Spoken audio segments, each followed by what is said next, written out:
Hi, and welcome back. We're going to be continuing to talk about financial statements and financial accounting in Chapter 4 from your textbook.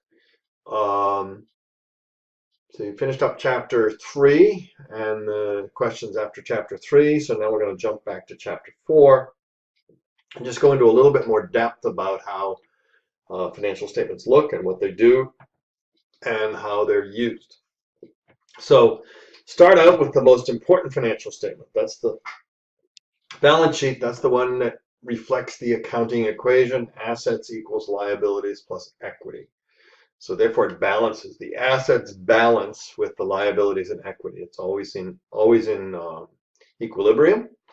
And what it tells you is the financial position of a firm or an organization at a particular point in time. So this is important to understand. Balance sheets are structured and fit at a particular point in time, not a period of time, but a particular point.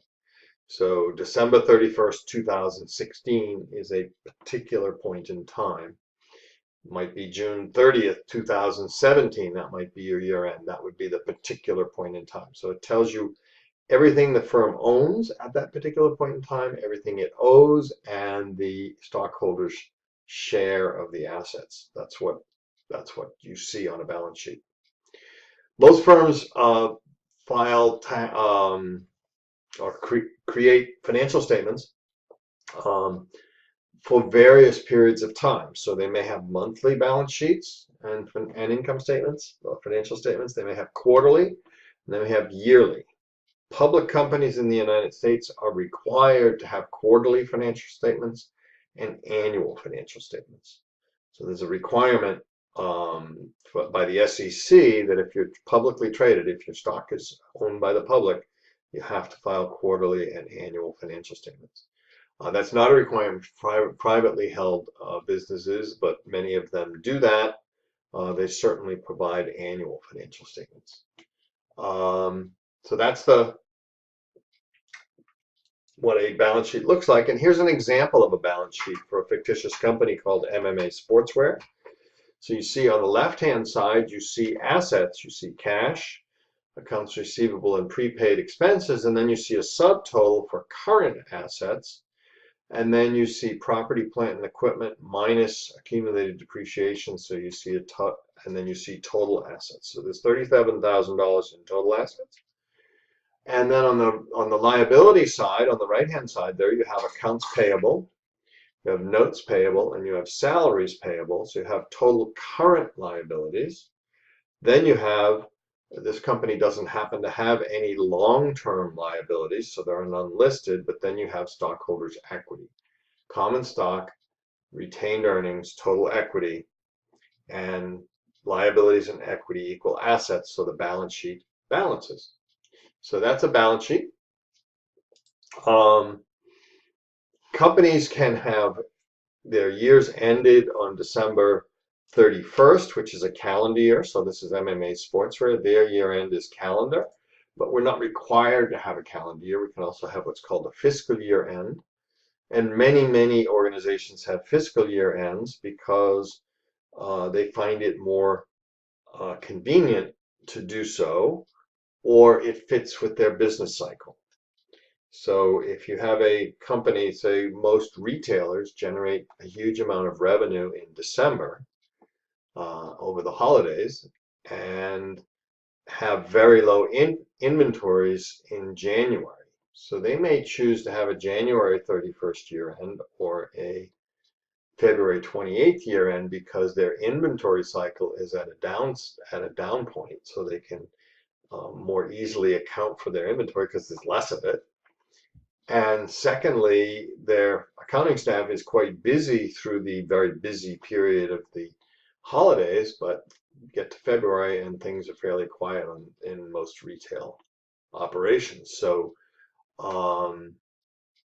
retailers often have year ends of January 31st to February 28th. Other companies have different business cycles and choose to have different year ends. So fiscal year or calendar year, either one works. You may also see companies with 52, 53 week years, so they always end on the same day of the week. So they always end on a Sunday or they always end on a Friday. That also happens with retailers, but other kinds of companies as well, because retailers do most of their business on weekends. So they may choose to cut their year end at the same day of the week every year rather than at a calendar date. So therefore they end up with some years are 52 weeks and some years are 53 weeks. That's an acceptable method as well.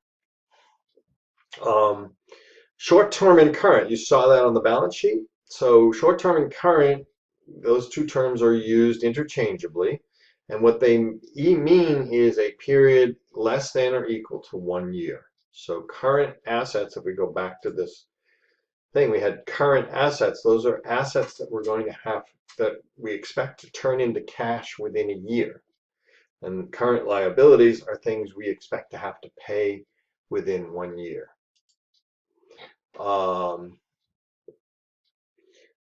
They're shown on the balance sheet at the top of the balance sheet always, and that's so that the reader knows where the current assets are and can quickly get some assessment of liquidity. And liquidity is an important thing. That's what our ability to pay our current bills. And there are some ratios that we use to determine liquidity. The most common one is the current ratio, which is simply current assets over current liabilities. Another one used a lot by lending institution is called the quick or the asset test ratio, and it takes cash, marketable securities, and receivables and divides that by current liabilities. So it excludes two common current assets. It excludes inventory and it excludes prepaid assets.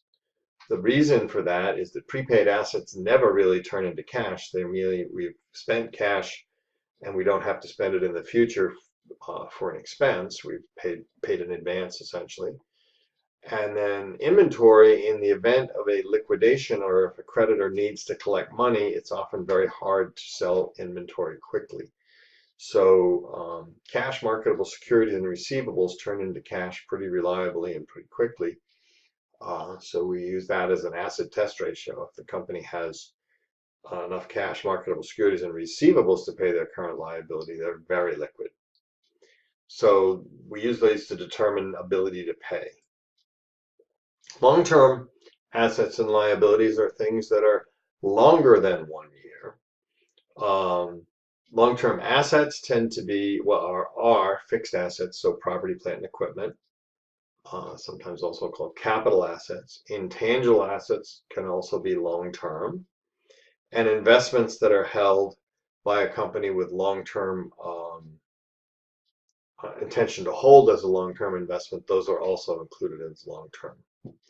And then long-term liabilities, anything that we have to pay more than a year from now. So if we have a long-term loan that isn't due for 2 or 3 years, that would be a long-term liability.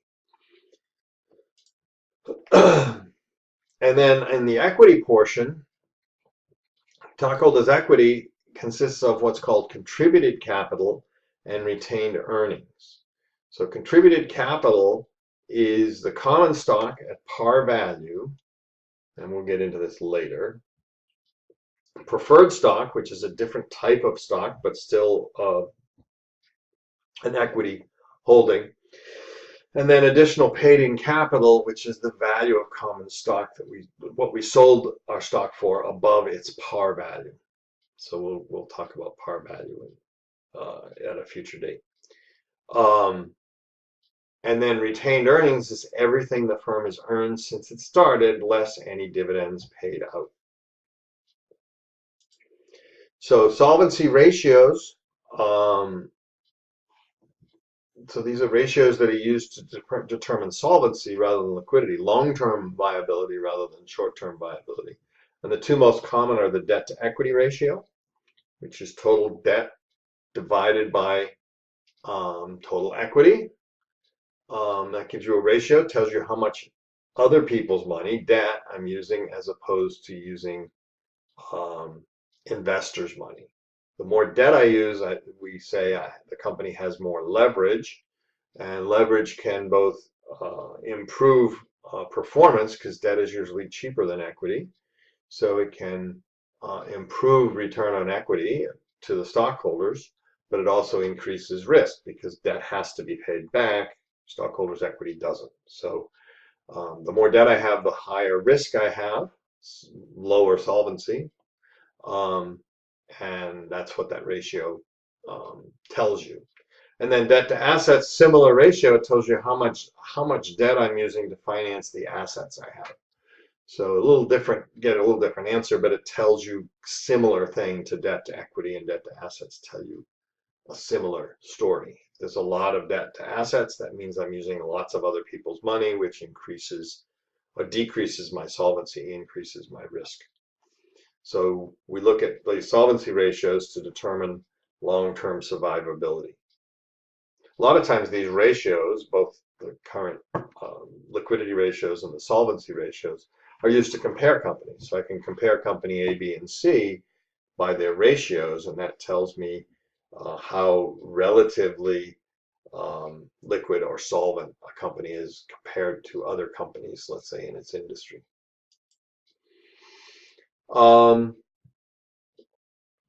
Income statement. So revenues and expenses are what show on the income statement. So revenues minus expenses equals net income. That's the equation. So revenues are things that we earn for exchange of goods and services. Expenses are the costs incurred to generate those revenues. Net income is the difference between revenues and expenses. The income statement is different from the balance sheet because it covers a period of time instead of a snapshot in time. Very important to remember that. Income statements cover a period of time. So if it's an annual income statement, it covers 12 months. If it's a monthly income statement, it covers 30 days and 31 days. So it covers a period of time, whereas the balance sheet is just a snapshot right at the point in time. So two different time periods on the same set of financial statements, and that can cause some confusion when you're analyzing financial statements. An income statement, here's a fictitious income statement for that same fictitious company, MMA Sportswear, and this is for 2 years that shows you 2016 and 2015. So you've got sales at the top, then you've got cost of goods sold. That's the cost of the inventory that I sold. So if it's MMA Sportswear, maybe it's the cost of, maybe I sell t-shirts with the MMA logo on it.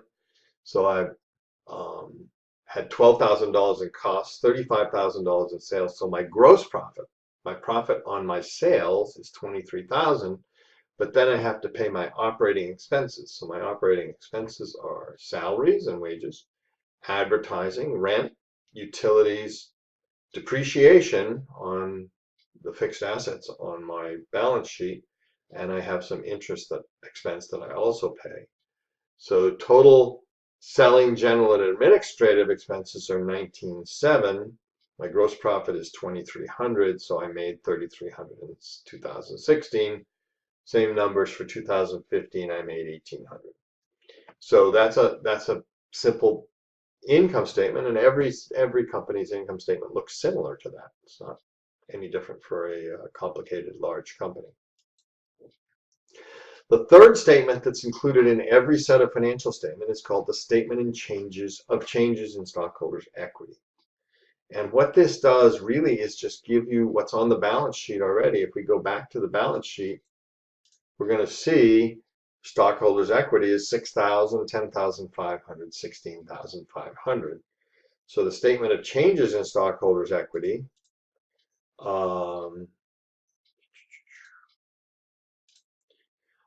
really tells you the same thing. It just breaks it down. So it shows you what happened at the beginning of the year, the changes that took place during the year, and then the balances at the end of the year. So it gives you more information. It's a derivative statement. It's derived from the balance sheet. If you have multi-years of balance sheets, you can figure out what happened.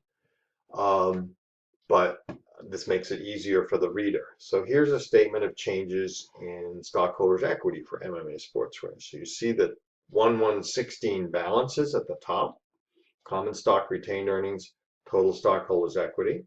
tells you that they sold $1,000 or issued $1,000. Issued and sold means the same thing in accounting. So $1,000 worth of common stock. They earned $3,300, so that increased retained earnings by $3,300, but they paid out dividends of $300. So their balance at the end, which you saw on the balance sheet, is $6,000 in common stock, $10,500 in retained earnings, and a total of $16,500. So that's a statement of changes. And then statement of cash flows is the fourth statement that's required to be provided with every set of financial statements. And it changes the income statement to a cash basis income statement from an accrual basis income statement. So it tells you the cash that came in and the cash that went out as opposed to the earnings. And they're very different. So it tells you where the cash resources come from and how they're used. It provides valuable information about liquidity and viability, and it breaks the cash flows down into three buckets: operating cash flow, investing cash flow, and financing cash flow. So those three categories. Didn't create an MMA one for this. This is one from your textbook, but Coffin Corporation is described in your textbook, and this is their statement of cash flows for the year ended December 31st, 2011. So from operations, they collected money from customers, cash. They paid money to suppliers, and they paid money to employees. That's all cash. So net cash from operating activities, they generated $8,000 from operations. They used that money to buy new equipment, $6,000, so that's a use of cash. And then from financing, they borrowed some money, they issued some new stock, and they paid out dividends, so they had net cash from financing activities of $1,000. So their cash at the beginning of the year was $1,000. They added $3,000 from activities that are described above: operating, investing, and financing.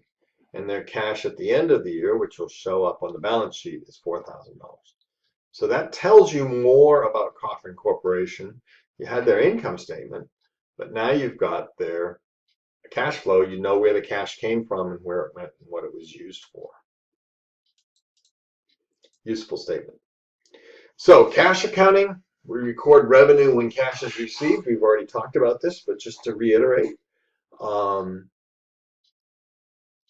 accounting, we record revenue when it's earned, and we record expenses in the same period as the revenues they help to generate. And the reason that GAAP requires accrual accounting is that accrual accounting provides a better understanding of actual economic activity. I'm going to give you a really simple example. I use this example in my undergrad classes, but I think it's easy to understand, and it basically tells you why, or shows you why accrual accounting is so important, because it gives you a sense of what actually took place economically as opposed to when cash changed hands. So we have a fictitious person called Calvin who decides to go on a cruise on Carnival Cruise Lines in April. Calvin buys his ticket in January, so he pays for the cruise in January. Carnival supplies the ship in March, so they provide all of the food and drink that's going to be used on the cruise. They get the flowered leis that people wear on cruises, and the free hats that they give out, the straw hats that everybody gets when they join the cruise. And all of that stuff is purchased in March. In April, the company bunkers, so they fill the ship is filled with fuel, and then the crew works on the ship in April, but they're not paid until May. So how do we do this? When we're doing accrual accounting, if we were doing cash accounting, we'd show the cash, the sale to Calvin and all the other people on the cruise in January. then we'd show an expense in March with no income. So we'd show a large amount of income in January with no expenses. We'd show an expense in March with no revenue. We'd show an expense in April with no revenue. And we'd show an expense in May with no revenue. So all the revenue came in here, but if we were doing cash basis, we'd record the revenue here. We're not doing cash basis though. So what we do is we recognize the revenue from Calvin and the other people on the cruise in April. The March supplies become a prepaid asset in March and get expensed in April. The fuel happened in April and the revenue happened in April, so we don't have to do anything there. And then in May, we paid the crew, but we charge their expenses or record their expenses in April and have a liability. We have a salary payable in April. So we debit the expense and credit the salary payable. So now what we have is we have all the expenses related to the cruise take place in April, and the revenue gets recorded in April, and Carnival reports a profit or a loss on that cruise in April. That cruise took place in April. We want to have all the expenses related to it when we record the revenue. We get a real picture of what happened. If we do it any other way, if we do it on a cash basis, we've got this income bouncing all around. We've got lots of income when we get paid for cruise tickets, and lots of losses when we actually sail a ship, and that's not really what happened. So that's called the matching principle. We're going to, the cost of generating revenue in April should be expensed in April, even though the cash flows occurred in March, April, and May. So that's the point of accrual accounting. We want to make our financial statements reflect the reality of the economics, not just when we happen to change, the cash happens to change hands. So all companies, think about airline companies. You usually buy your airline tickets well before you fly. They don't report that as revenue until you actually fly. They haven't earned it until you actually fly. So we don't want to report it as revenue. So it ends up, when we get the money, it ends up as a liability, an unearned revenue liability, until we actually take them from point A to point B, which is what we've contracted to do. So that is chapter 4. It's a relatively brief chapter. We will continue with an assignment to create a balance sheet and an income statement using the trial balance method, working trial balance method, and I will show you how to do that next. Thanks.